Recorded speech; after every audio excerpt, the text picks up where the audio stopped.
This one's got a blank screen. This one always will output a blank screen from HDMI. That one I have to do, you have to go into the menu and like turn off the HDMI or like the output. Going through the display and there was always something.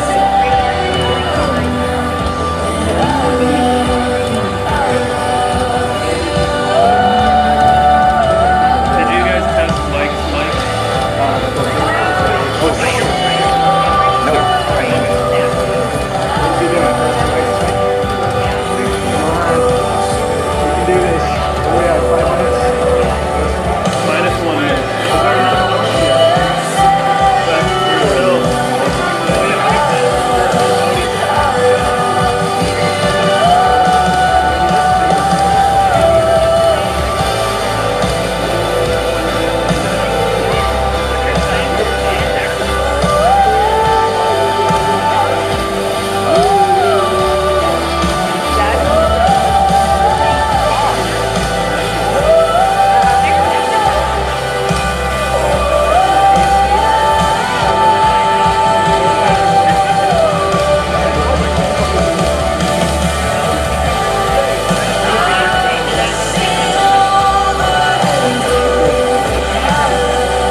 was kind of bummed. I like this closer angle of that. Oh, it's probably just You can get like you shot on that, but that was before RJ. Sweet.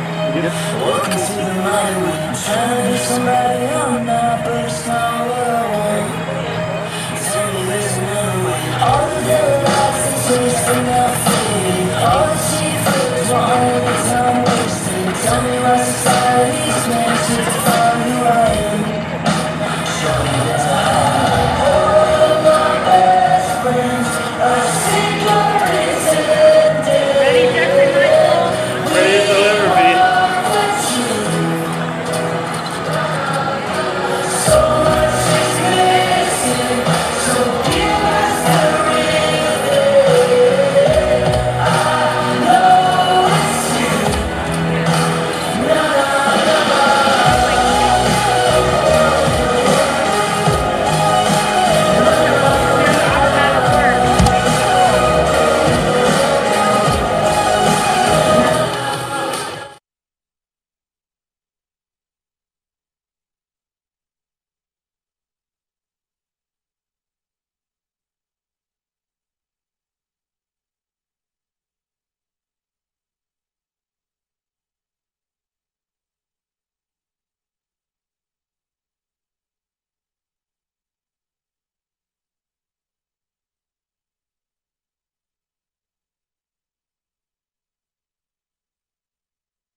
You unravel me with a melody. You surround me with a song of deliverance from my enemies, till all my fears are gone. And I'm no longer a slave to fear. I am a child of God. I'm no longer a slave to fear. I am a child of God.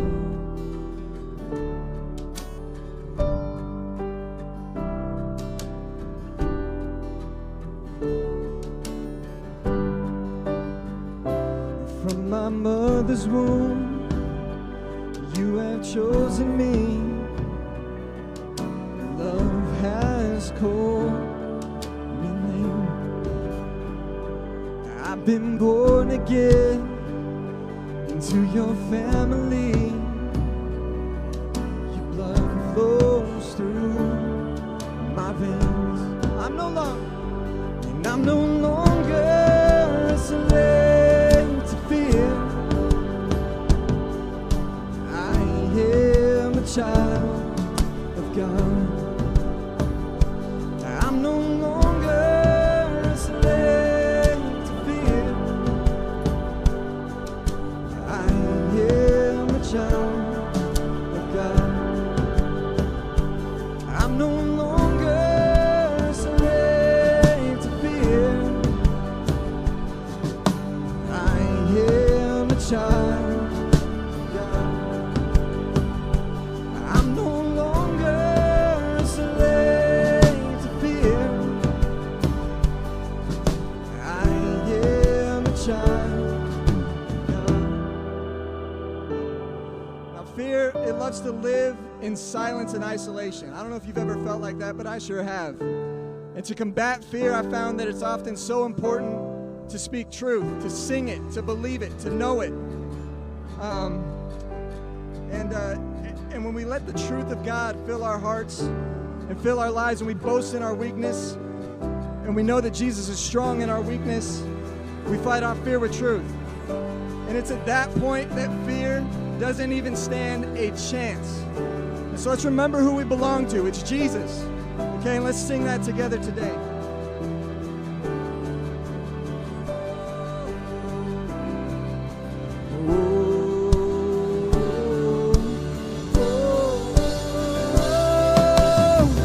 You split the sea so I could walk right through it. My fears are drowned in perfect love. You rescue me and I will stand and sing. I am a child of God. You split the sea. You split the sea so I could walk right through it. My fears are drowned in perfect love. You rescue me and I will stand and sing. I am a child of God. I am a child of God. A child of God.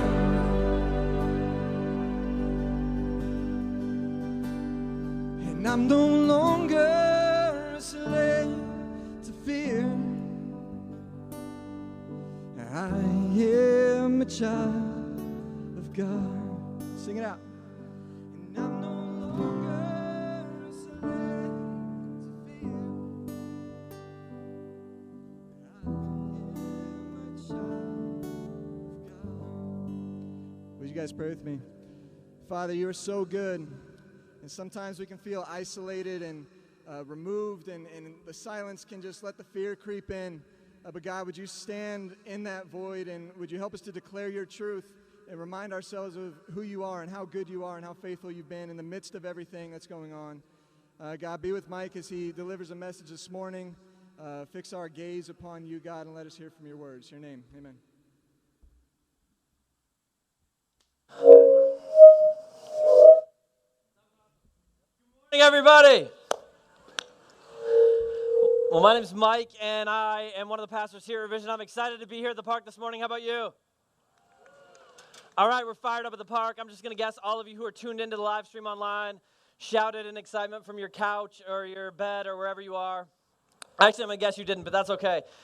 So about 8 years ago, when my son Jimmy was 2, my sister-in-law bought him a butterfly growing kit. And it came with caterpillars, food, and a mesh enclosure. And it was kind of cool. Over 2 months, we were able to watch as the caterpillars went from being tiny to being giant to being chrysalises.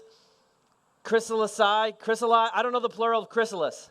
Cocoons, we're going with that. They went to becoming cocoons, and then a couple weeks later, these beautiful painted lady butterflies hatched. And we spent a couple days feeding them and watching them. It was pretty awesome. And then we decided it was probably time to set them free and release them to their natural habitat. And so we went to the park by our house, and we opened up the enclosure, and they all flew out except one. One of them kind of stayed in there, and as Jimmy reached in to grab it, it flew up and landed on his finger. And I got one of my favorite pictures ever of little Jimmy as he was like holding this butterfly, waiting for it to go free. It was pretty precious. And he really enjoyed the entire experience. And as we were walking home, he was wondering what all of his butterflies were up to now. And I just didn't have the heart to tell him. I knew what one of them was up to. Because when he first opened the enclosure, one of them shot out of there like it was waiting to be free. And my instinct was to follow its movement and just see where it went. And it landed on the bridge section of a playground next to us, right before 3 or 4 kids were about to run across it. And it avoided kid number 1, but kid number 2, 3, and 4, not so much. They didn't see it, and it got knocked down and stepped on. Splat. So that's what one of the butterflies was up to when we were walking home. It was just laying around. 20 seconds after it got set free, it was roadkill. And that's the circle of life. So Jimmy, wherever you are, now you know what happened. But anyways, I find it interesting. We live in this country that is really passionate about our freedom. A little bit over a month ago, we celebrated that freedom on the 4th of July, like the day that our country achieved self-governance. It's an idea that matters to Americans, and it should because it's profoundly beautiful. It really is. But freedom is also an area where we're really easily tempted into becoming settlers. We kicked off a brand new series of messages last week called Settlers. And we're spending this month talking about some of the places where we're tempted to settle for the offer our world makes us of something that's good, rather than aiming our lives in the direction of what God says is best. The spaces where we're tempted to chase after something that is less than the life God says we were made for. And when it comes to freedom, I think being settlers is really dangerous. Because if we're not careful, if we get fired up about being free and we go chase after it with the wrong vision of what freedom really is, with the wrong vision of what freedom really looks like, a whole lot of us are going to end up like Jimmy's butterfly. Squashed in the end, crushed, and a whole lot less free than we ever imagined we could be. And so this morning, I want to challenge all of us not to settle for freedom when our Creator says we were created for freedom. I know that sounds really super stupid, but bear with me for just a minute, okay? Over the course of the incredibly confusing, life-altering chaos that has been 2020 so far, with a pandemic that brought new recommendations and regulations from our government, unrest that brought on state-sponsored curfews, a hurricane on the plains that devastated our state last week, and all this in the middle of a very contentious and divisive election cycle. In the middle of all that, I've become concerned because I talk to people, and I see what a whole lot of people post on social media, and I've seen a whole lot of figures in the media. And it seems like there are a lot of people in our world who are concerned right now because they feel like their political freedom is being threatened. And some of them even feel like their faith is under attack because it seems like their political freedom is being threatened. And please do not get me wrong. Please don't. Political freedom matters.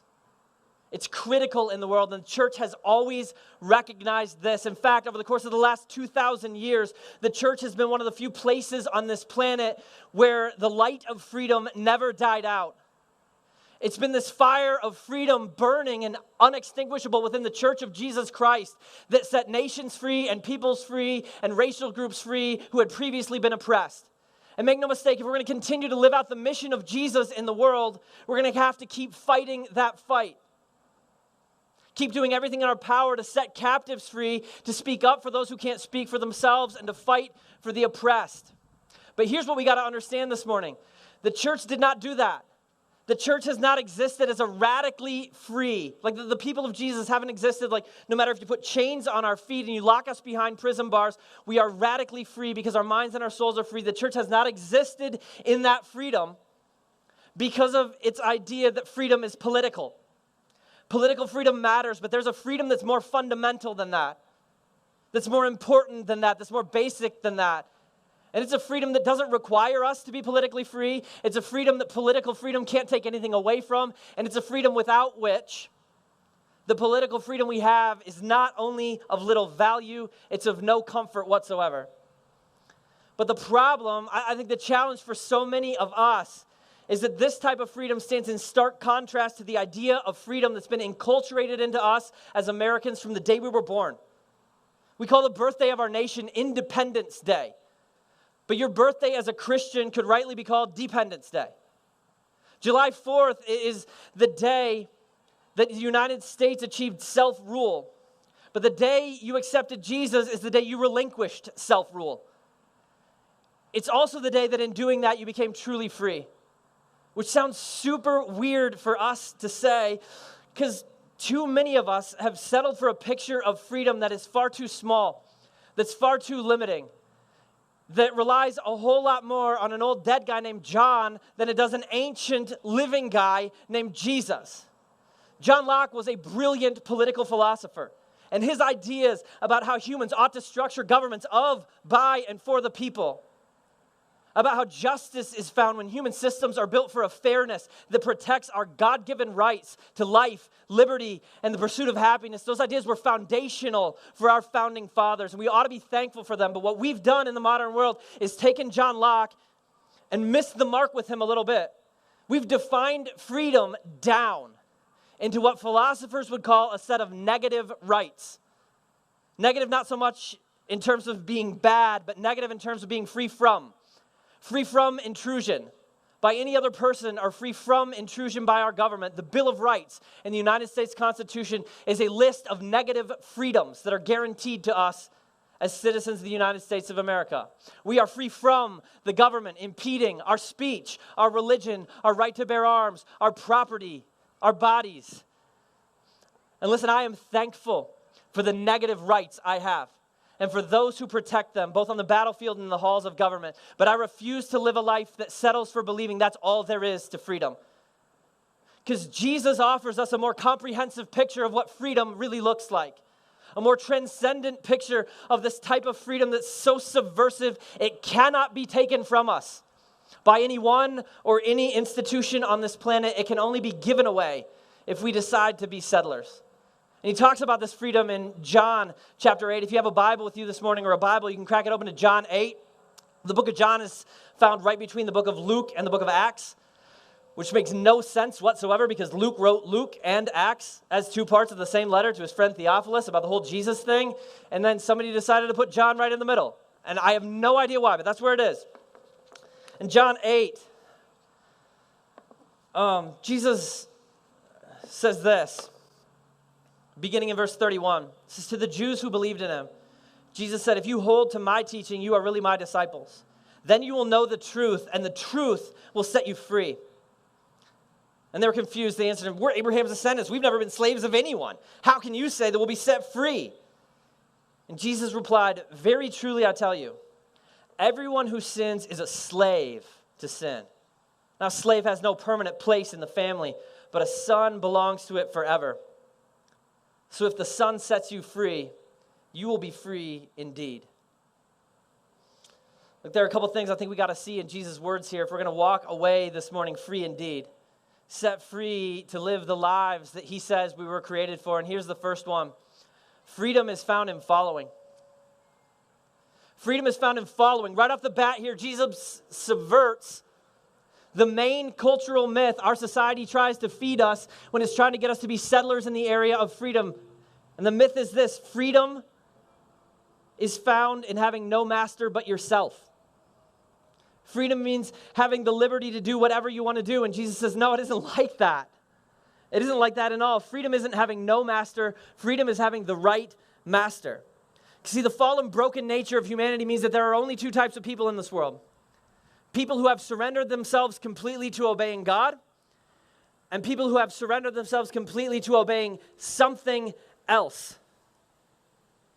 Something else that imprisons their souls. There is no third option. Jesus tells us that anyone who ever sins, any person who ever holds their hand up to God and turns their back on him isn't just a sinner, they're a slave to sin. They can't escape it. You guys, we live in the middle of this culture of radical self-determination, but Jesus couldn't be more clear. Self-determination is suicide of the will. See, we all have something we decide to aim our lives toward, something we seek security from, something we seek significance from, something that's the main goal and the overarching purpose of our lives. We all have that something. It's just that often we don't realize how much mastery that something has over our souls. When we first choose Jesus, or more accurately, when Jesus first chooses us, in the moment that we become aware of the prevenient grace that God has been continually extending to us in our lives, and we surrender to what he's already been doing, in that moment our souls are set free. But the problem is we got an enemy. We got an enemy who wants to steal our freedom, and tragically that enemy believes more in us, like in the creative, generative power that God has placed inside of our souls than we believe in ourselves. And so the enemy comes at us with choices. Like, hey, what if you found your significance in your work? What if you found your security in your wealth? What if you found your happiness looking at those pictures on that screen? It's just a little choice. Just choose that image, choose that drink, choose that smoke, choose that thing. What if you decided to make your kids the number one priority in your life and define yourself through them? Or define yourself through your career? It's just a choice, right?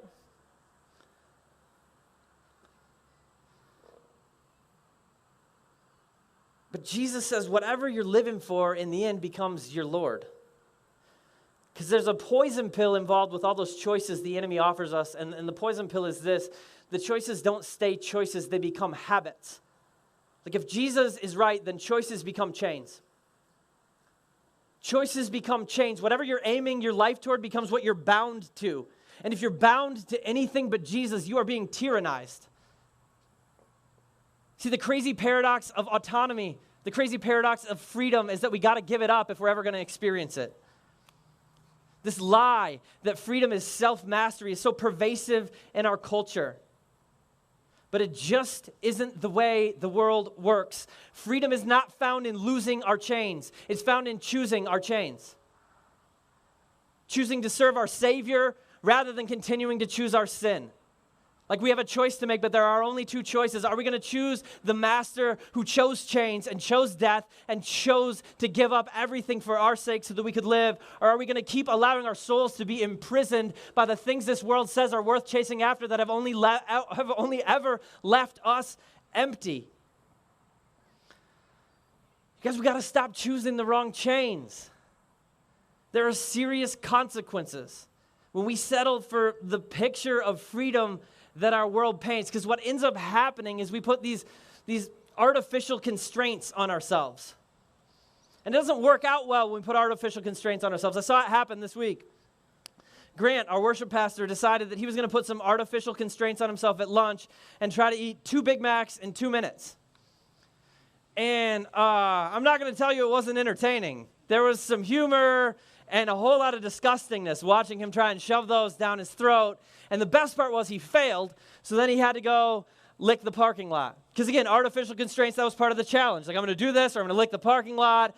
And then he did, and then he was sick for the rest of the day. I don't know if it was from like licking pavement or inhaling Big Macs, but it was really funny. Either way, like he put these constraints on himself and it limited his life, and we hear that and we think, what an idiot. Like, look at him, fair. But like the other thing we think is, I would never do that. I'm not that dumb. I don't think Jesus is looking at us saying, no, you are exactly that dumb. This is what you do every day of your life. You choose the wrong change. You put artificial constraints on yourself. You keep chasing after these sins that have you in prison when you don't have to do that anymore. This is precisely what your entire life looks like, you pavement lickers. Now I'm putting words in his mouth. I don't know if Jesus would call us pavement lickers, but I would. So you guys, freedom is only found in following, because following is not an option, not for humans. We're going to have a master, and freedom means having the right master. And my fear, especially in this season, is that too many of us are settling for the wrong master. I see Christians posting stuff on social media like, don't be a sheep. I saw this video on Facebook recently of this guy who's apparently a pastor just screaming into his cell phone camera about how angry he was and how he's not a sheep and about how we shouldn't be sheeple, and he's sick of leaders and he's sick of pastors who are acting like sheep. And he said that like it's an option. But I read the book, and it tells me that just like a sheep, I'm hopeless, helpless, and directionless on my own. It says I am a sheep. I'm part of the sheeple of God, and my shepherd is good. He makes me lie down in green pastures. He leads me beside quiet waters. He restores my soul. My shepherd is good because he lays down his life for the sheep, and I'm free, radically free, because I am following the only one worth following, and he knows where we're going. I promise you, there is only one road that leads to freedom, and it is named surrender. The second thing Jesus is trying to tell us in this passage about freedom is this. Freedom is found in function. Okay, freedom is found in following, and freedom is found in function, which is to say we are most free when we're living the way that we were created to live. See, what Jesus offers us is this positive freedom. Not a freedom from interference, because that's the type of freedom that's pretty tenuous. It can actually be taken from us at any time, but Jesus offers us this positive freedom that says you can live into the life you were made for no matter where you are, who you are, or what is going on around you. Like too often, I think we settle for the idea that freedom is found in doing what you want to do. And Jesus tells us that's ridiculous. Freedom is found in doing what you were made to do. We get really caught up in this idea that autonomy is freedom, but we're wrong. Autonomy is actually one of the great enemies of freedom in our world. It's a compound Latin word, autos and nomos. Autos means self. Nomos means law, self-law. Autonomy is the idea that we, in and of ourselves, get to determine the standards and the laws by which we're going to live, which is great, but somebody forgot to tell gravity. Like, it doesn't take a rocket scientist to figure out that's not true. There are laws that we exist within that we can't change no matter how much we hate them. For example, I love donuts. Specifically, I love Krispy Kreme original glazed donuts. And I know some of you are with me, and some of you think I'm a blasphemous liar, and those aren't even donuts, but you're wrong. They're amazing. And I could eat a whole box of Krispy Kreme donuts. I could do it right now. I would like to do it right now. If I had a box, I would eat them. I wouldn't put artificial constraints on myself like Grant and trying to eat them in 2 minutes because I don't want to lick the parking lot. But I could eat a whole box of them. I want to do that. I also want to have a healthy heart and not die young of heart disease like both of my grandpas did. And I want to have enough energy to play with my kids. So what happens when what I want to do conflicts with the way my body is designed to work? Or let me take it a step further than donuts. How about adultery?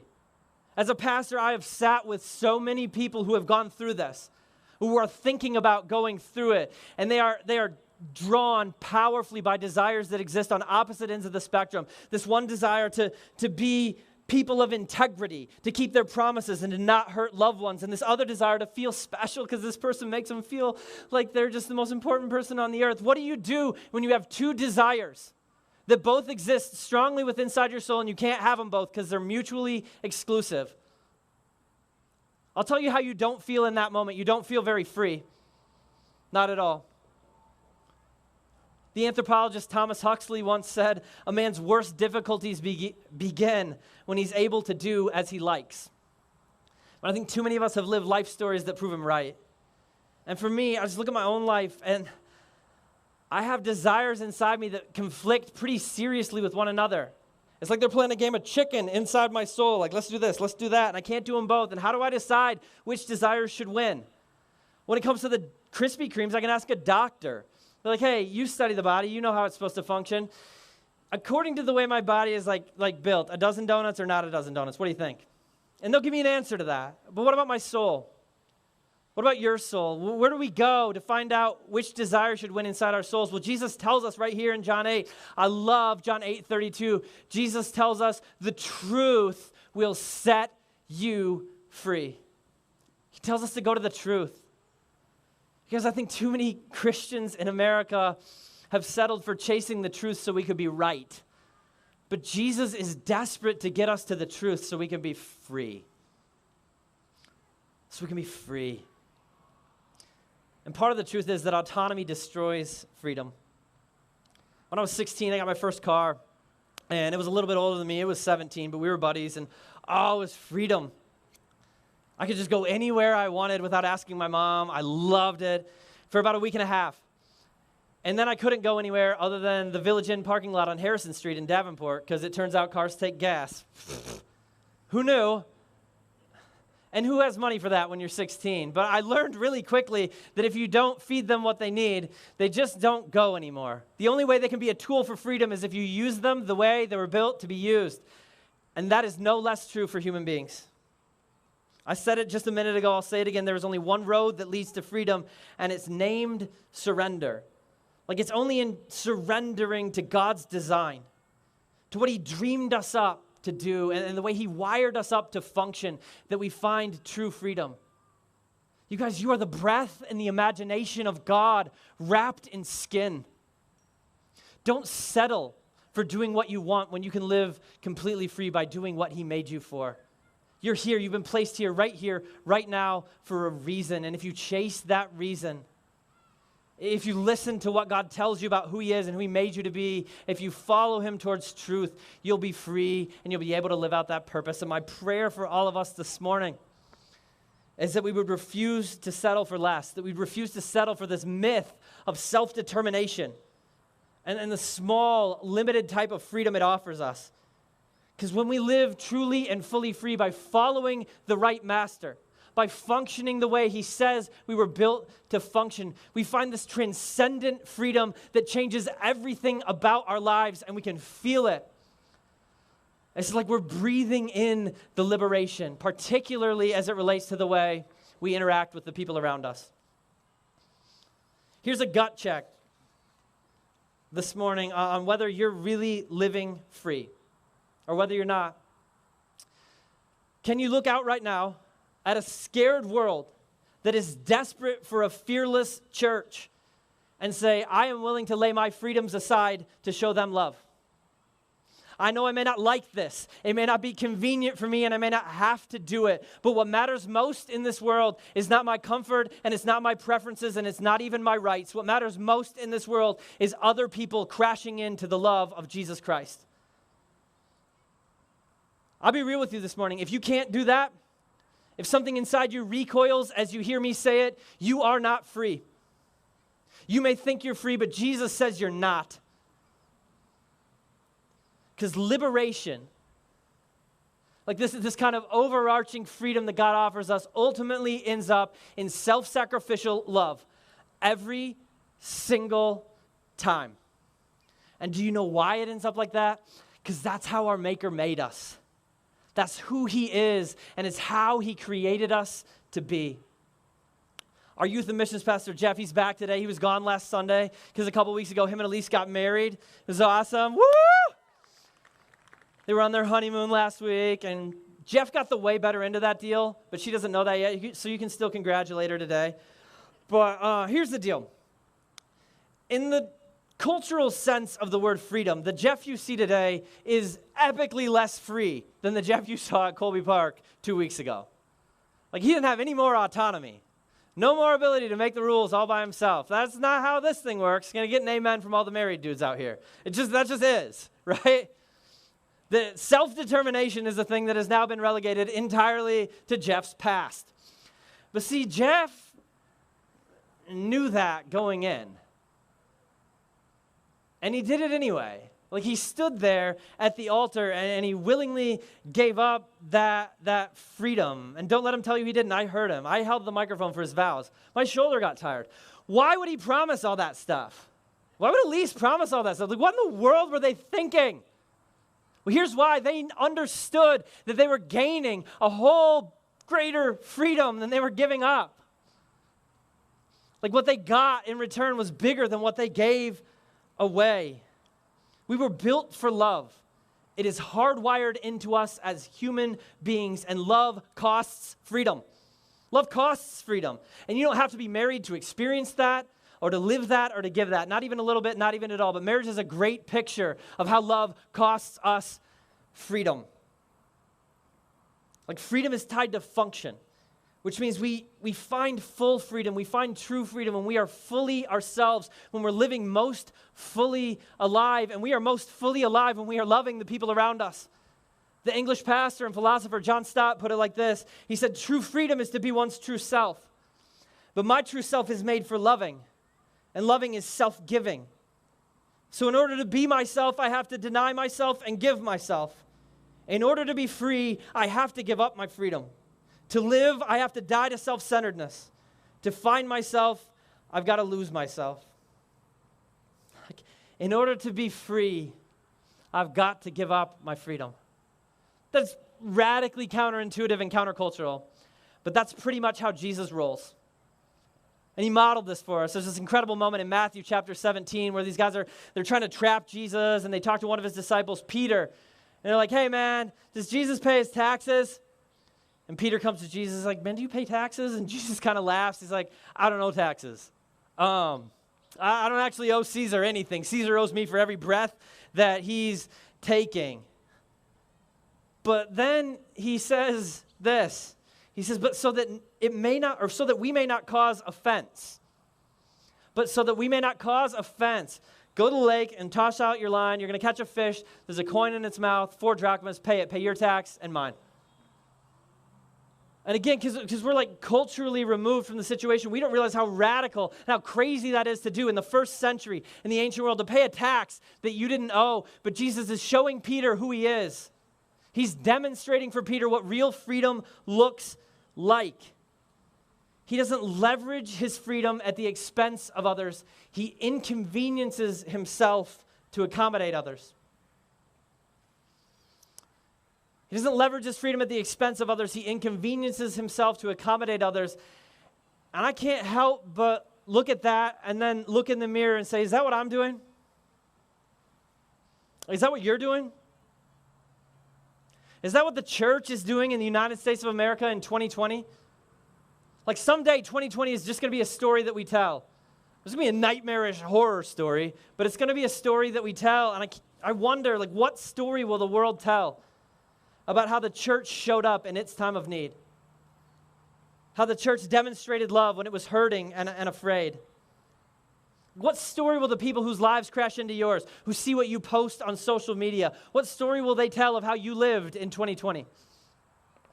Will it be a story of someone who lived so crazy free that they laid down their preferences and they laid down their comfort and they laid down their rights for the sake of loving the hurting people around them? Or will it be a story of somebody who had such a small idea of what freedom really was, that they got angry and they got scared and they got worried and they fought for their freedoms because their freedoms were so tiny they could actually be taken? There's no getting around this. We are following the guy who had literally every single right in this universe. I mean, he dreamed it up and he spoke it into being, and he willingly laid down every last one of those rights so that we could be free, so that we could be forgiven. And that's the gospel, and Jesus did it because he knew who he was. He knew his identity, and so he was free. And Paul did the same thing. Paul knew who he was, and so he was free. There's this one point in his letters where he's writing like, hey, they got these chains around my ankles. They got me in this prison, and they think they're taking away my freedom. But LOL, you guys, I'm choosing these chains. Do you know how many people I'm sharing the good news of Jesus with in the gospel? Like the guards are becoming Christians, their families are becoming Christians. I'm right where I want to be. I have this conviction. Paul lived freer behind prison bars, and Jesus lived freer with his hands and feet nailed to a tree than most of us have lived one day of our lives in the freest country on this planet. And they did it because they knew who they were. They knew that true freedom looks like laying down our rights and not defending them. Audio Adrenaline said it best. All you 90s youth group kids know it. You can lock me up, I'll still be free. You can't take God away from me. Like the most self-consumed people, the most worried people, the most angry people in our world are the most insecure, and they're the less free, but when you know, or the least free. But when you know who you are, or better yet, when you know whose you are, you have a freedom that nothing in this world, no person, no government, no institution, no prison, no chains, not even death itself can ever take from you.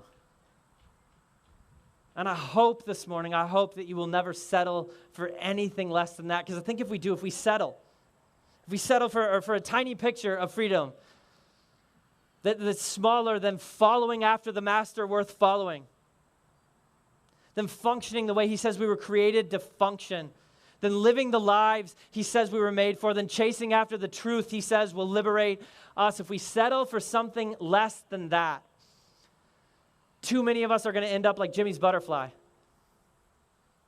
just robbed of life, robbed of the opportunity to make a positive impact during this difficult season, robbed of the chance to live the lives our Creator says we were created for, to write a better story for the people around us and create a better future for ourselves and our families.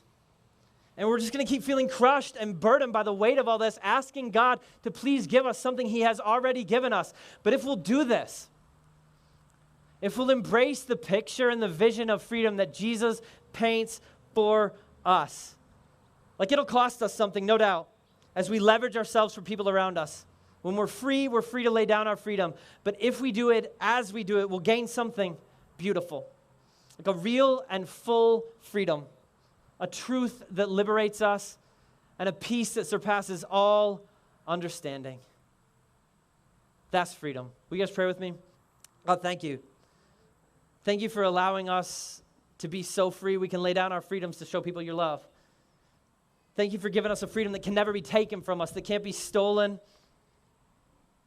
that can't be impinged upon, that can't be hindered by anyone or anything. God, I pray for your church right now, that in a season of difficulty, in a season that's defined by hatred and vitriol and division and fear, that you would set us so free that we could walk out into a dark and scared world and show it fearless love. That you set us so free that no matter what they do with our bodies, no matter what they do with our legal rights in this country, our minds and our souls would be liberated to share your love and show your love, that we'd be liberated from the way we're living, from the bondage to our sins, into this future where we're chasing after you, where the truth has set us free, and we're passionately pursuing the lives you created us for and writing a better story for our world. We pray this in Jesus' name. Amen.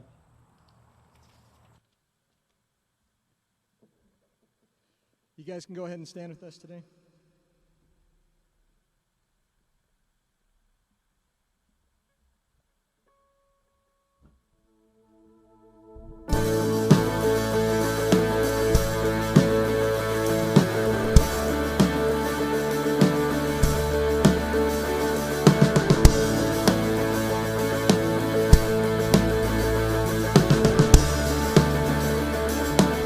So who breaks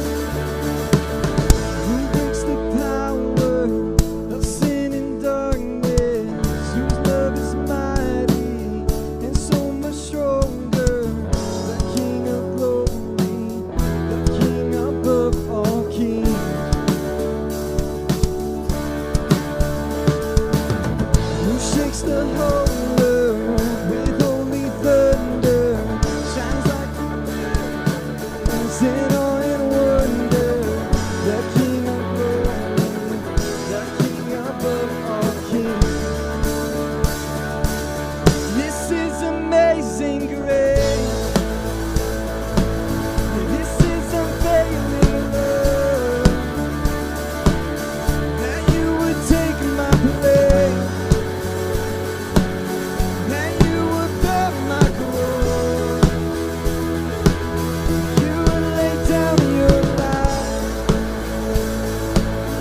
King who conquered the grave.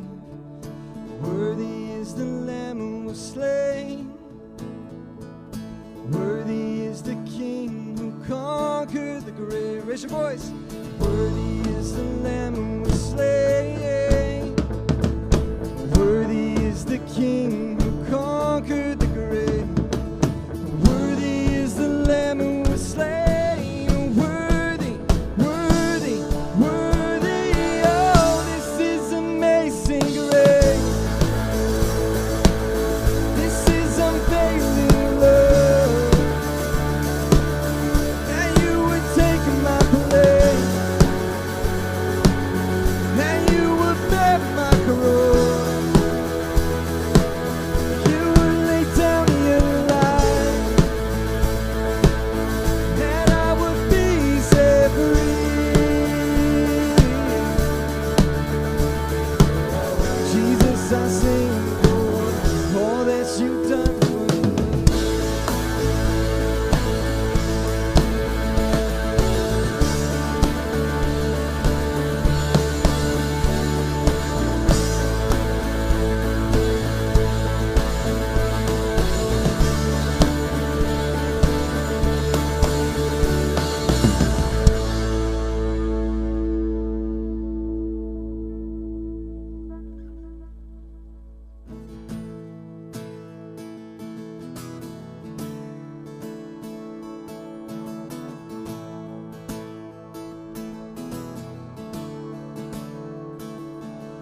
When darkness tries to roll over my bones,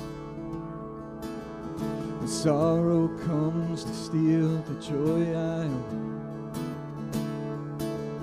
when brokenness and pain is all I know, I won't be shaken.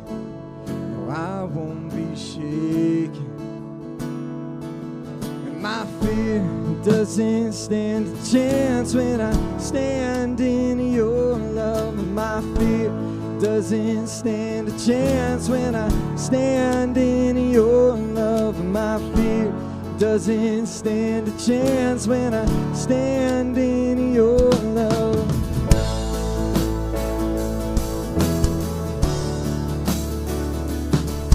Shame no longer has a place to hide. I am not a captive to lies. I'm not afraid to leave my past behind. Oh, I won't be shaken. Oh, I won't be shaken. My fear doesn't stand a chance when I stand in your love. My fear doesn't stand a chance when I stand in your love. My fear doesn't stand a chance when I stand in your love.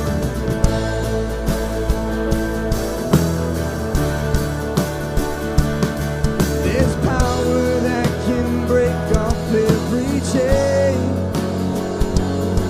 There's power that can empty out a grave. There's resurrection power that can save. There's power in your name. Power in your name. There's power that can break off every chain. There's power that can empty out a grave. There's resurrection power that can save. There's power in your name.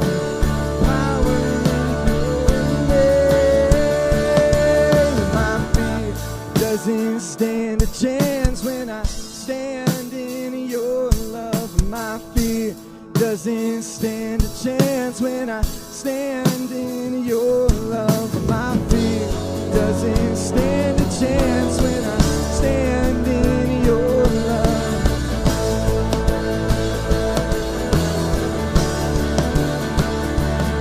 My fear doesn't stand a chance when I stand in your love. My fear doesn't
stand a chance when I stand in your love. My fear doesn't stand a chance when I stand in your love.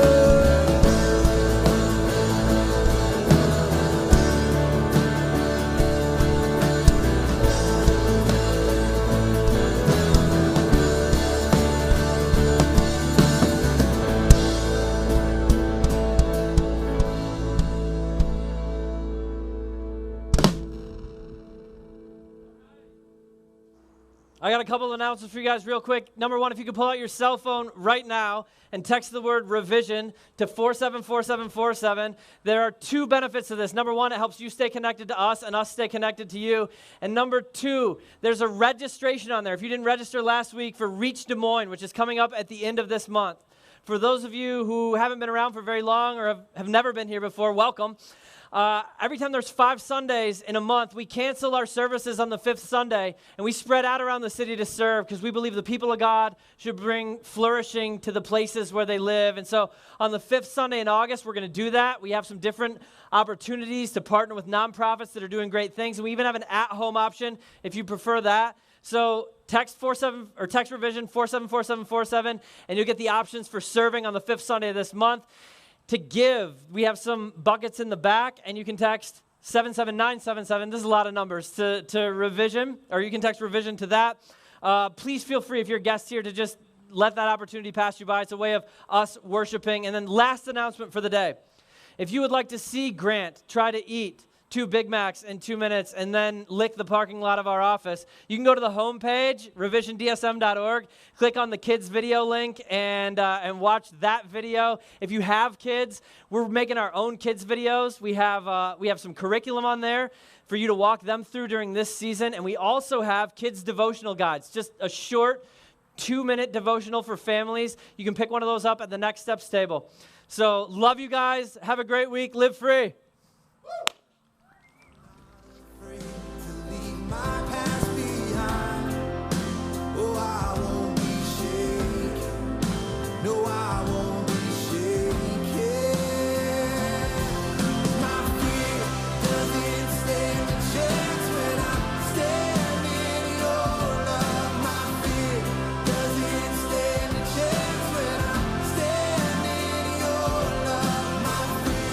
Doesn't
Once I was blind, but now I believe. You tore down the walls that kept us apart. What seemed like the end was only the start. Heaven's on the